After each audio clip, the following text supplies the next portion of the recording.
coming up on the first map, it is Dual Sight once again. Dual Sight is the starting map for today. The winner gets $150. Greenbacks. It is dollars. Dollars. Dollar bills. Get money, get paid. Anyway, let's mo money, mo problems. Yeah, man.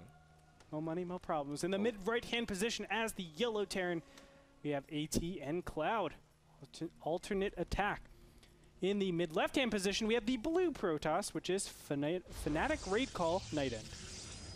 Fnatic? Fnatic. You were saying? Fnatic. You were on that team, Greetor. No, I was on Fnatic MSI. Okay. God. Tomato, tomato, potato, potato. I was on that team. Group of really You were on awesome team with players. TT1. I was with TT1, Kwai Rice. Lucifron. Right? Lucifron back in the day when he played Phoenix. Do you remember what happened to Phoenix? Yeah, he went to IM. And then dropped off the face of the planet. He actually won the Peru national qualifiers, I believe, for, was it Blizzard champion? Yeah. Yeah. He went back. Was it Peru? He's from Peru, right? Yeah. Okay, yeah, he actually won the nationals, so there you go. He is back in Peru right now, but I haven't really seen much of him in terms of playing. I don't know if he's on a team right now. He's not on a team, yeah. No, he's not on a team. I don't think so. He could be. He has been replaced with lots of great players. NightEnD is a fantastic Protoss player. His teammate Todd from Fnatic will be playing in our Sunday showdown this Sunday. Go check it out. It's going to be pretty sick. Todd against Sen this weekend at the UCI Barcraft. Definitely check it out, ladies and gentlemen. You need an HD pass to view it. No, not this weekend. But normally you would need one. Yeah. It is. So watch it anyways. Yeah, watch it. Watch it in HD. NASL.tv for more information on everything NASL related. Anyway, let's look at the game right now. NightEnD going for the Gateway Cyber. Everything's standard over here. Everything's standard over here. So ClouD is opting to go for the gas. We were talking about this in the earlier series, but Frodan, why don't you go ahead and recap what this gas means? Yeah, I mean, this gas just gives ClouD a lot of options to be flexible in his build. We saw Dual Sight previously. Braddock went for more of a tech build into a very delayed expand, and then went for harassing. And, you know, ClouD can get anything he wants. If he wants to go for some kind of Banshee play, if he wants to go for, you know, like the Medevac, Hellion, Marine play, and he just has a lot of flexibility, and it keeps NightEnD from doing certain things. Now, he is going for a second gas, and we talked earlier about how that's kind of coin flippy, so Greetor, why don't you give a little bit more analysis about that? Sure. Well, if you go Void Rays, you're dead. That's the #1 thing. If you go Void Rays, you're in a terrible position because one single Viking will really ruin the chances of that. Void Rays really rely on staying alive. They need to get their charge going. And once they do that, their DPS is immaculate. They're able to kill so much stuff. So if you have that one Viking that's just single targeting those Void Rays, you're in a lot of trouble. And the most of your DPS that you have in that army is gone. You don't have that capacity anymore. So that sucks. Don't go obviously don't go Void Rays. Stargate. Don't go Stargate.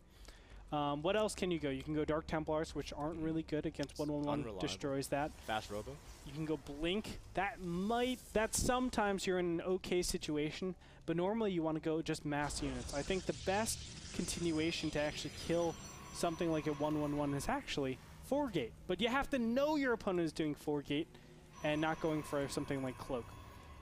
If it is, there's so many different 1-1-1 progressions, so I can't even go into it, but I think a Robo is probably the most common one if you're a Protoss and you don't want to coin flip all too much. Yeah, I was saying a fast Robo is good just for safety. You can get a fast Immortal out if you really feel unsafe.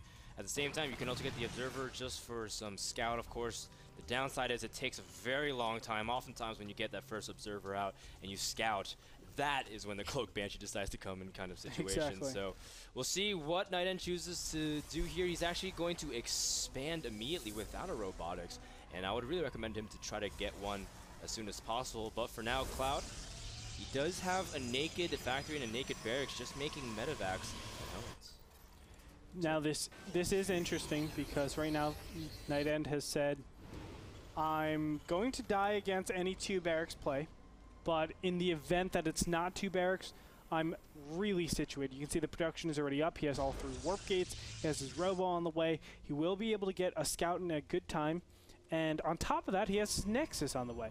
And that provides a lot of coverage against, you know, quite a bit of different builds that the Terran could possibly do. So I like where NightEnD is going. He did have to do a couple of assumptions I'm not going against 2 barracks, that is. But after that, he's looking really good, and I think he should be able to fend off a lot of ClouD's openings. Yeah, and so ClouD, he is getting a second barracks. That's a little bit of variation compared to what Braddock did. Braddock actually placed down a command center as his follow-up to his aggression. Now ClouD's just going to run up the ramp of NightEnD uncontested. Uh-oh. Nice force field. Actually, that was a great one to prevent the Hellions from getting in. Now, the whole idea is, can he pick off any of these things? But another good force field here from NightEnD and ClouD. Those Hellions have not been that effective. No, they haven't. And on top of that, all the sentries are still alive. Normally, Hellions are able to kill sentries if they are left alone. But that's not going to happen this time around. Now ClouD is just going to lose out. 3 Hellions so far, and a burned tree. Yeah, man. But good thing the waterfall's right next to it. The Stalker just reached in and just toss in. Although Stalkers don't have hands, so I imagine that was pretty difficult.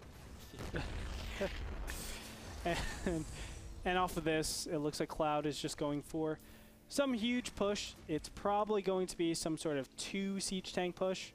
I'd be actually surprised if he waits for the 3rd one. Oh, he is going to wait for the 3rd one. Very interesting. Yeah. The main reason why I say it's interesting that he's waiting for the 3rd siege tank is because he knows the Nexus is already out and about. So he's feeding into NightEnD. NightEnD has more time to actually defend against this incoming 1-1-1. And here we go. Yeah, he's pushing out here. Will he send the SCVs? That would be a big help to his push if he chooses to supplement his army that way. NightEnD, he wants to also delay the push as much as possible. Try to see if he can fight by the ramp. You see some Protosses do that, but he's actually backing up. He's going to fight by the water. Hopefully that will give him some comfort. Because the Stalkers, when they shoot, it looks like a little water gun, right? Yeah. Pew pew. Well, here's the thing. He has a lot of sentries. You don't really need sentries to deal with this 1-1-1.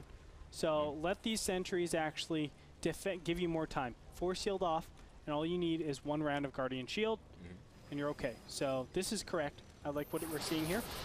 Oh, buying more time for his Colossus to come out here. He's going to force through the ramp, but still a little bit of opening. Oh, taking a huge volley from the tanks. And those 3 tanks from ClouD are looking very fearsome, but NightEnD should have enough time for his Colossus to come out here. Yep, the Colossus will pop in time. That means that he's able to shred through those Marines very easily. If they ever stack up, it's a very bad position for the Terran player. Now, the one thing that he has go for them, oh, the Immortal's actually going to lead the way. The Colossus gets a nice fire onto all those Marines, a nice spread. Is it going to be enough, Rodan? Oh, but it looks like some of the Stalkers are not engaging on the rest of the Marines, but finally with a good concave, I don't know if it's going to be enough. The Colossus and the Immortal, 2 fundamentally important units to hold off the 1-1-1 push from ClouD, are now down for the count. We do see NightEnD corner boost out another Immortal, but his options are running out. There are still enough Marines to destroy anything that comes his way. And NightEnd's forced to go up the ramp here with the tanks still untouched. A big micro misstep. The Colossus actually aimed for the siege tanks.